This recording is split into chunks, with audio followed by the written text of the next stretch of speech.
Hi, I'm Jake with Roasty Coffee, and today we're going to be talking about the Breville Precision Brewer. The Breville Precision Brewer has actually been sitting on my mom's countertop, so I've had coffee from this pot many times, and I'm a big fan of it as well. So we're just going to talk about some of the key features and what makes it a pretty special coffee brewer in the market. First, Breville is no stranger to coffee machines, espresso machines, so it's a brand you're familiar with. Kind of a high-end brand. This is a pricier drip coffee maker. It does brew up to 60 ounces. So it has both the ability to do a cone-shaped filter and kind of the flat basket type filter as well.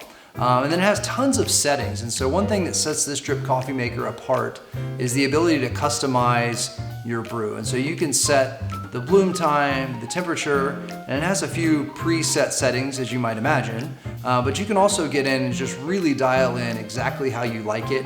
And that's pretty special. And so that's really what I'm going to show you today. It also comes with the double-walled, stainless steel carafe, so it keeps your coffee hot for quite a while without the use of a hot plate, which is nice. And overall, it looks sleek, sharp on your countertop. So let's take a look at some of the menu items, and I'm going to show you how you can set this thing up. All right, so I'm going to hit the start cancel button to kind of activate the machine.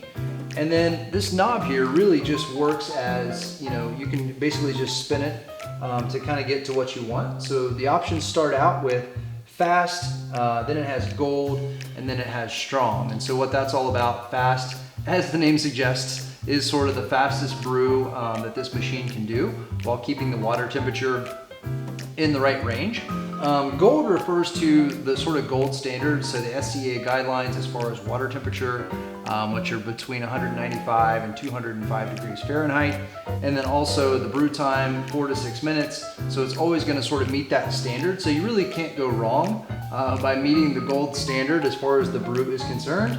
But then if you want a little bit more extraction, a stronger brew, you can choose from that as well. All right, so I want to talk you through the My Brew functionality on this, because this is where you can really get into customizing exactly what you want. So let's take a look at that. So if you scroll down to My Brew, you can simply tap the button to select it. And then the first thing you have is the bloom time, so that's going to be sort of when it infuses the water into the coffee. It's set to 1 minute by default here. But if I tap on that, I can move that up or down. So if I want to do that a little bit longer, a little bit shorter, and you can play around with that and sort of get it to where you want that. And then it's going to save whatever settings that you keep here, and then you can always adjust it in the future. The same with once you've selected that, then you can go down to the brew temperature. So if you want it a little bit hotter, if you want the water just a little bit cooler, whatever, anywhere in between, you can totally customize that to your setting as well. Then the flow rate, so if you click on that, you've got the options anywhere between slow, medium, and fast, so you can customize that a bit. And then it also has an optional pour over option, which we won't show on this video, but you can buy, or some models will come with an adapter where you can set kind of a true pour over filter here and do that way as well, so you can create your settings for that.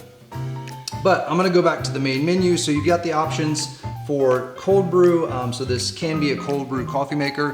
Frankly, we've never used it for that, but it'll do, and takes a very long time as cold brew usually does, but you can actually make cold brew in this machine if you would like.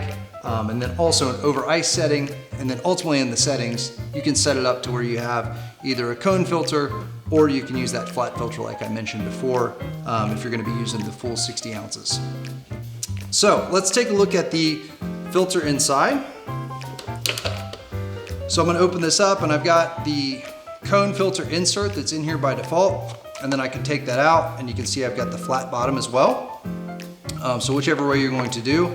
Their suggestions are, if you're going to do anything over 40 ounces, you should take this out and then use kind of the flat basket style instead. But anything 40 ounces or less, you leave the cone-shaped filter attachment in and do that way. So I've got mine set to do about 4 cups of coffee, which is around 20 ounces. So I'm gonna brew that up and use the cone filter for that. So I've got my coffee ready to go. So I'm gonna go ahead and get that in here and see how it goes.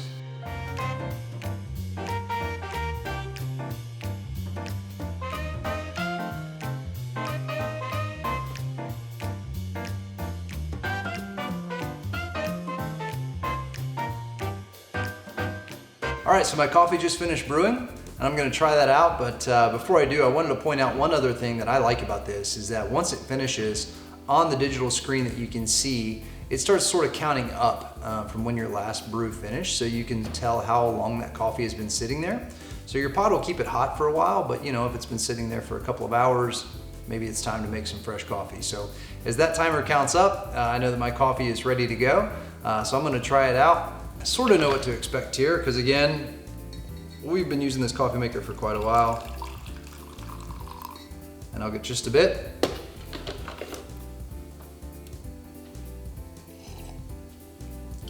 And I just went with the gold. That's really good, by the way. I went with just the gold setting on there. So it's hot, it's fresh, it tastes great. So it delivers a really consistent cup of coffee, which I love. A couple of things that I guess I don't love is that you can't, at least on this model, you can't remove this base. So I'm not a huge fan of that. So if you need to wipe it out or whatever, obviously you can run it through a cleaning cycle and all of those things, but it's not as convenient for filling it up and things like that. So that's just one thing to note on it. So for what it is, this Breville machine is a pretty high-end drip coffee maker. If you are really into the details of exactly getting the temperature right and the bloom time and all of those things, you'll really appreciate this machine, because outside of maybe doing a pour over by yourself, you're not going to find many other machines that I know of that give you that kind of control where you can set up that My Brew feature. So that is something that really helps sets it apart. If you're somebody that's making a lot of lattes and cappuccinos and things like that, and you sort of want a coffee maker that can do drinks like that, maybe take a look at something like the Ninja, which we reviewed in a different video. But that's just kind of a different style of thing. Somebody that's really into the details that I mentioned before, this Breville is a fantastic option. It's got the ability to do kind of a programmable brew there, so it's very easy to set up on that screen.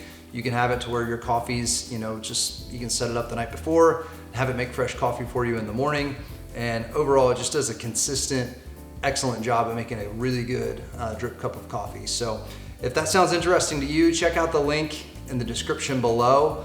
Feel free to read more reviews about it. But it's a fan favorite for a reason. We really like it. So thanks a lot for watching.